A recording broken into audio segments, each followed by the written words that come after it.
This is the same budget that I submitted back in December of 2008, and rather than calling a special session, but trying to get them to address it since they adjourned Senate die, is I thought it best to try to work with the 28th legislature, start off on the right foot, because I think our community wants to see us working together. So I met with each of them, told them the challenges we have. What we have really is a realignment of our 2008 budget, which is 2009, just to be able to put monies in the right categories.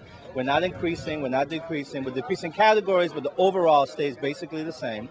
And what we're saying for is we need to put monies in categories where I can pay the health insurance cost I can pay salary increases, and at the same time can pay increases that took place in 2008 that were not reflected in the 2008 budget. We also have some settlements that have to be paid, and if we don't pay them by a certain date, there's a penalty that's involved, so I'm trying to avoid that. But really what I'm trying to do is set the stage for 2009. 2009 is going to be a very difficult year. The U.S. economy is in a recession.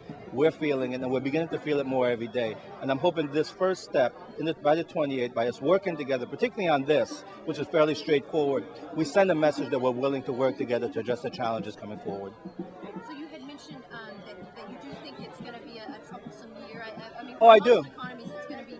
So how do you think kind of adjusting the '09 budget may kind of take that into consideration? Well, I think what it does first is establishes a base where we say, here's the reality. Here's money in the right categories, and here's how we're going to spend. Now, I may have to submit another budget that decreases those categories because we have to recognize that hotel occupancy is down. Some of our companies are having layoffs in the private sector.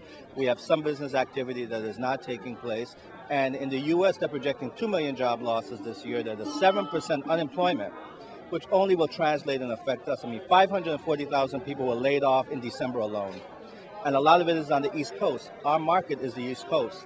So there's certain things we have to begin to prepare ourselves for and adjust for. And it's going to be important that the executive branch be willing to make those decisions, and we are, but we're going to have to work with the legislature. So you're hoping that the legislature will kind of get on board and really kind of pass this bill? I'm hoping. I mean, I recognize that they have to go through their own deliberative process. Anyone from my administration that's needed there will be there to address any questions or concerns. I know they have their own concerns, and that's fine. All I'm asking for is for them, with the 2008 and 2009 budget, put it on a baseline that we can work with going forward to make any adjustments that are necessary. So would you make, is there some fund, maybe some extra, I didn't look line by line. Sure. Where the added was, did they get a little bit more so that they could maybe avoid some of those layoffs? Well, I'm not, again, that's the Housing Authority budget. That's a federal budget. They have their own executive director that's involved. That's not the executive branch, so I was not involved in that decision making. That's great. All right, thank you. Thank you, Governor. Thank you very much. It was painless.